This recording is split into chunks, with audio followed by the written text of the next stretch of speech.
Hi guys, so here I am again.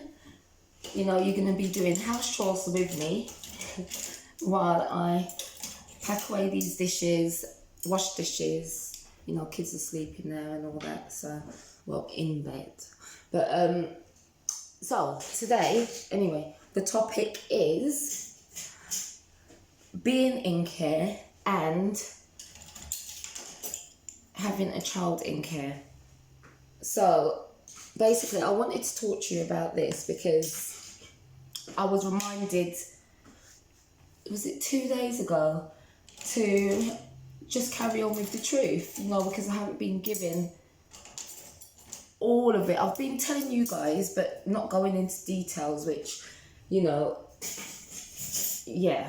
So it's, you know, I was just told by this guy to carry on with my truth because I'm doing it to help others, you know, and for others to see the true me and know the true me as well, you know. So whatever goodness I can give to people in any way, I will do. So yes, I was reminded of that. So I'm not even bothered anymore, you know, because I don't know why I keep thinking about my family and their outlook on it, and them keep thinking, because I'm the black sheep of the family. A reason being is because they say I'm chatting their business. But no, I'm not chatting their business. I'm chatting my business. It's my life. I have a right to talk about my life. So should you guys. You know, don't be listening to anybody. If it involves you and it's about yourself, it's your life, and that person happens to be there, go ahead, talk about it, you know, because it is your life and you have a right to talk about it. Nobody can say you can't talk about this, you can't talk about that. You're an individual, it's your life, you know, so go for it, carry on with it, you know. And definition of gossip, people need to start knowing what it is.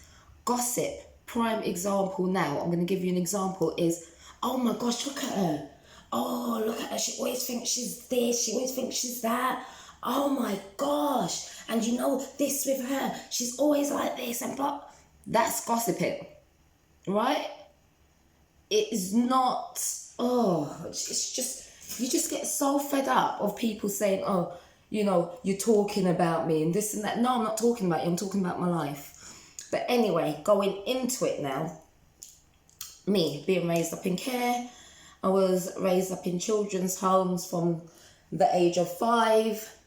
I came out when I was 7 and then went back in. At that time, I thought my mum was just too busy working. She didn't want to handle us, you know. So, but then it turned out when I was 18 that I found out it's because of my grandma who was sick and she had to look after her. So hence, still in a way she couldn't cope with all of it, you know, which it must have been hard on her, you know, so I understand that. You know, because she had, yeah, she had a lot of us, put it that way. And I come from a family of 9. So yeah, I can imagine how hard it was on her, you know, and I've got 4, so I could relate to her on that. Well, not relate to her on that, but I can relate as a mum having a good few kids, you know. So yeah. Anyway, I came back. What was that? I went back in. I came back out when I was 10 when we was moving. Yeah, when I was 10, we moved to the last known address of my mum's. And here we go now. The really big bit is I had 2 brothers that used to take turns with, you know, having sex with me from the age of 9 to age 13, which I climbed in my mum's car at the back of her boot, and basically I got beaten for it, saying, oh, come out, you know, what you doing and all that palaver. You know, she used to leave them to babysit us when she used to go. I used to think it was clubbing, but later found out it was work. I don't know whether that's truth or not. But she was always out, dressed up, all glamorous, heels. So I don't know whether it was work or not. Didn't see, so can't say. You know, so anyway, there were signs that she could have picked up on, which I do thingy her for it, because she wasn't a mum that showed love. You know, she never talked to me about periods or nothing like that. She allowed my brothers, my older brothers, to beat me, you know, with belts and all that sort of stuff, because she allowed them to be like a father figure around the house where they can actually do all that. And I couldn't talk to her at all, because I never had no safe place to talk or anybody around. You know, I was there with my 2 younger brothers. And I used to take them to school in the mornings and iron their clothes. I was like a mum to them, you know, bath them and all that sort of stuff. But anyway, carrying on instead of going into so much details, I came on my period when I was 13. I had white trousers on and I didn't know what to do with it, to be honest, you know, so I was just in shock and threw it aside. My mum saw it. She came upstairs and everything like that when she saw it, and I heard her on the phone telling my aunties, telling my brothers, telling everybody on the phone that I started, but yet she didn't come and talk to me. But anyway, yet again, I had enough of everything that was going on. You know, she did used to beat me and everything, you know, you name it, wooden spoon, wires of the curtain, you know, belts, anything she can get her hands on. She did used to do all that to me, especially like, say, my younger brothers, they used to break stuff and whatnot, and I used to get blamed for it too. But yeah, my brothers that done it to me, my older brothers, they turned around and said if I was ever supposed to tell, that I would get beaten. Me as a child was scared, you know, and I had put myself into foster care, children's home, when I was 13. I couldn't take it no more, you know. And yeah, when I spoke to a woman called Heather in the children's home, who turned around, because basically they was going to send me home. I was too scared to go back to that. And she said to me, oh, tell me what's going on. You know, why don't you want to go back home? I love this woman so much. I could just mention this one. It's Wilner Road Children's Home in London. And I loved her so much. And yeah, I told her about it. And then she went and told the staff.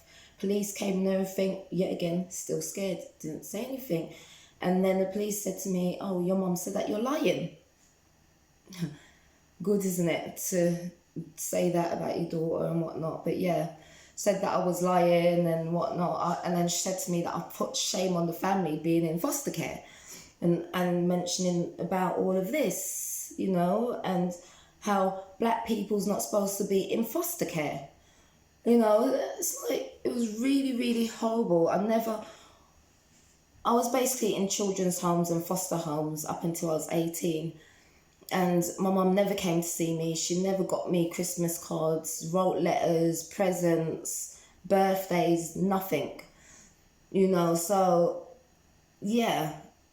So with all of that, obviously there's more to the story, but I'm trying to cut it down, not make it so long.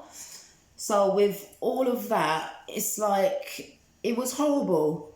You know, as much as I wasn't happy with my mum and wish she said, oh, I love you, and, you know, gave us hugs often and kisses and all that sort of stuff, you know, it was really, really hard. And I tried to break that cycle, hence where we're going now, where I'm trying to hurry it up in that sort of way.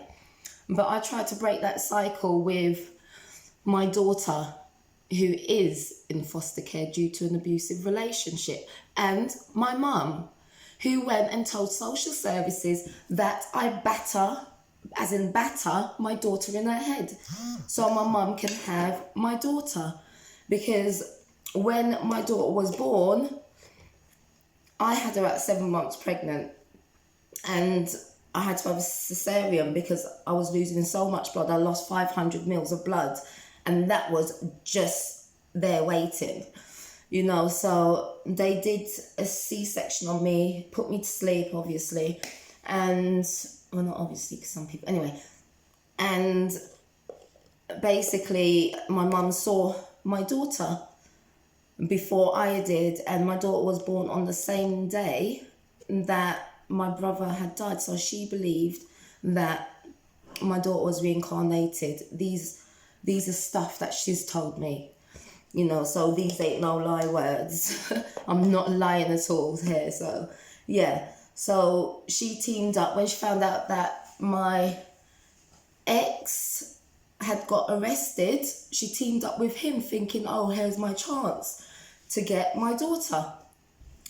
So with that, and he was a professional as well. He played for, well, he was the manager, well, the football coach for Fulham, and he did youth clubs as well. So he was quite professional. Plus, he lived with me. So therefore, social services went on their side, 2 against 1. Do you know what I mean? And it was just horrible, seriously. So I tried to break that pattern with trying to get my daughter back out of foster care, you know. But when I went back, they said to me, she's too settled. I had moved to Birmingham at this time, so I wasn't in London. And they said for her to be picked up, to move to a different place, and then on top of that, to move to a different school and everything is too much, you know. But I still went back and tried again. And then I asked her when she was 11 if she wants to come back home. She said, no, I don't want to leave my friends. I understood that, you know, because, you know, when you're a child, you just want your friends. You're scared to lose them. I moved 12 times. Every time I made friends, I had to lose them, and I cried. It mentally hurt me. Do you know what I mean? So I understood that from her. I said, well, when you're ready to come back home, let me know, you know, and we just left it as that. But I was just sending her presents, writing to her, and, you know, putting money in her account and whatnot, so, you know, stuff like that I was doing.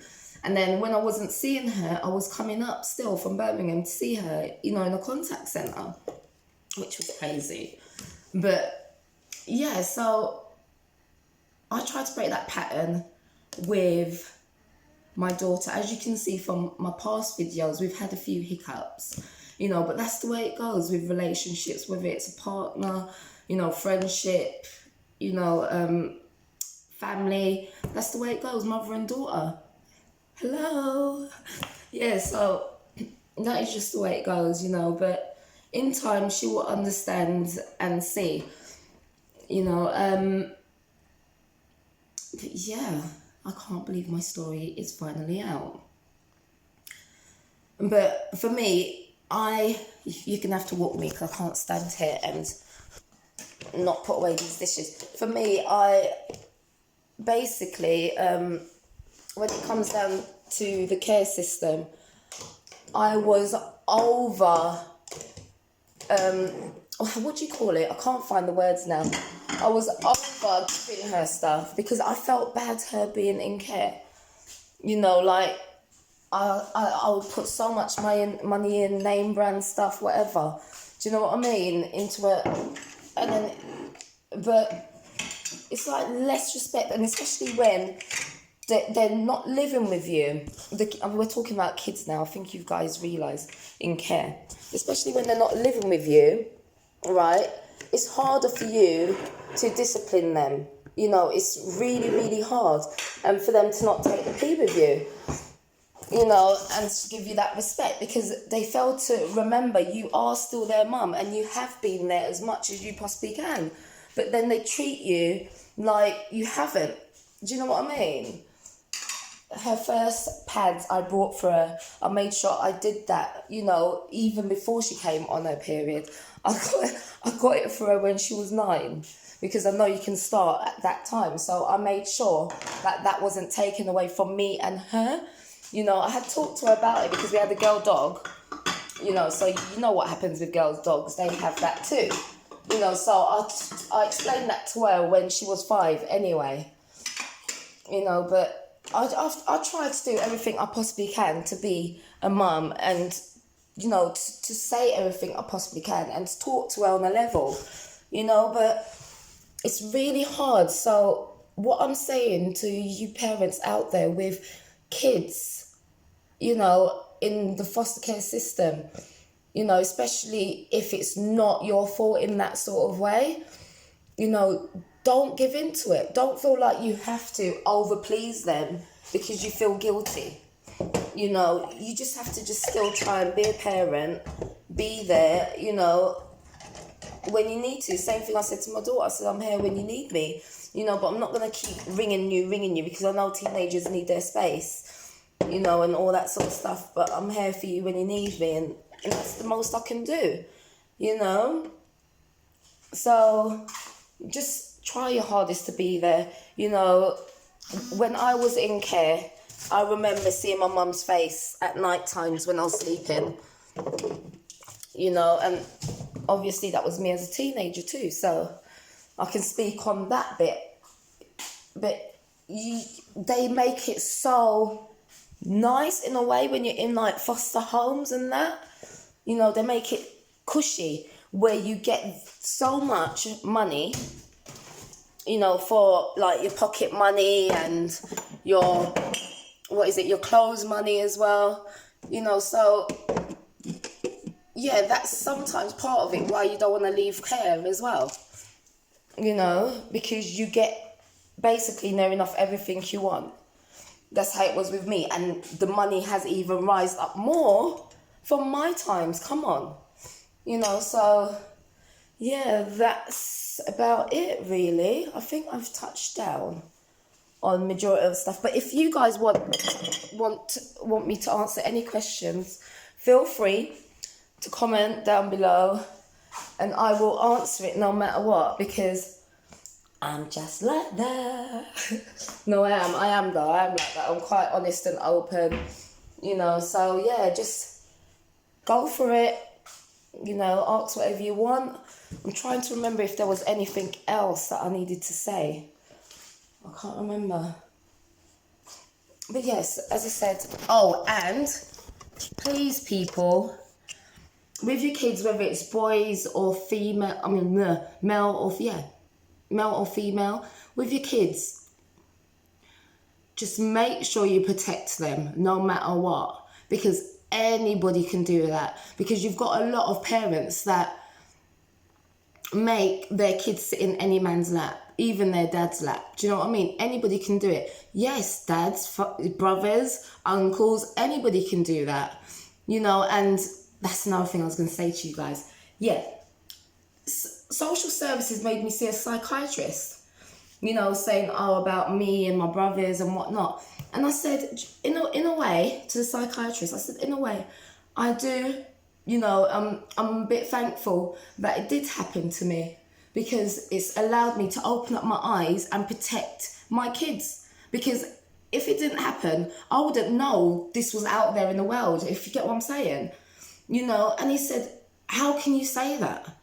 I said, it's the truth. But social services, they want you to jump through their hoops, and you have to be like a textbook and say what they want you to say and do what they want you to do. But for me, I rebel against it. Do you know what I mean?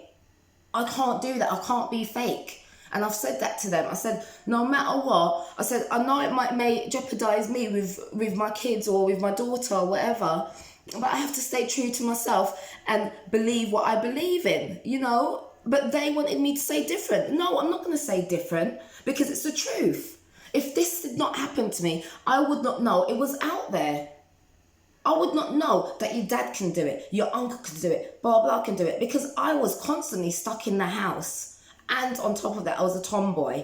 Do you know what I mean? So it was like, I couldn't really go out. I couldn't even have friends over or nothing with my mum. Do you know what I mean? So it was like, I was isolated from the outside world.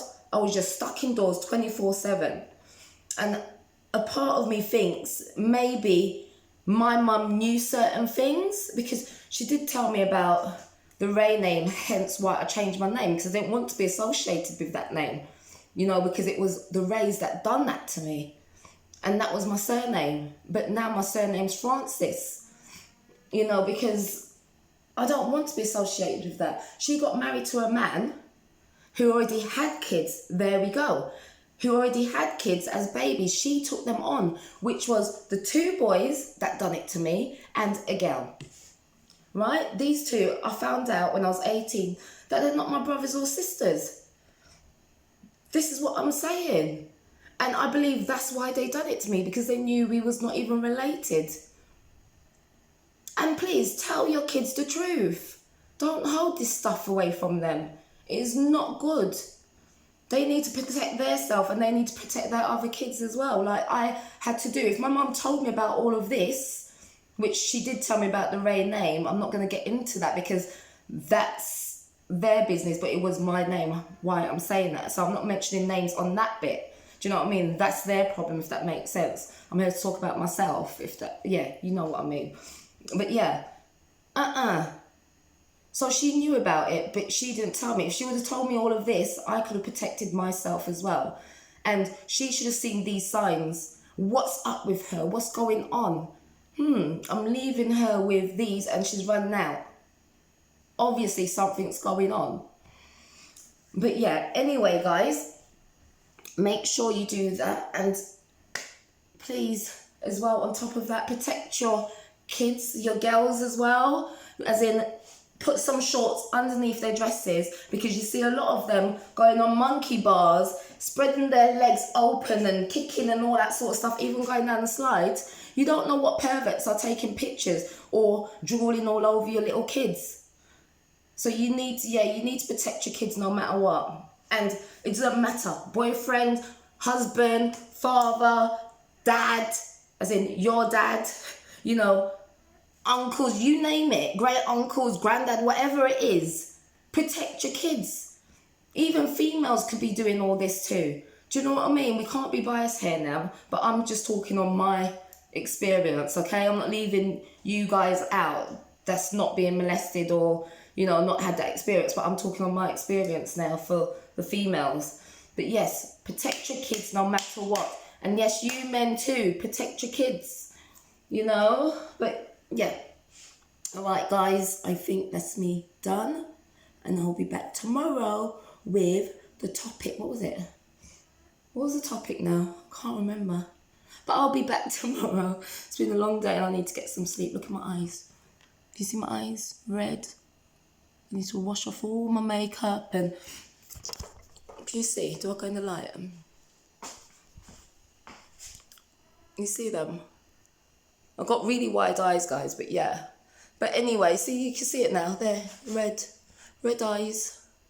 But yes, guys, I shall see you guys. And any questions, go ahead, go for it.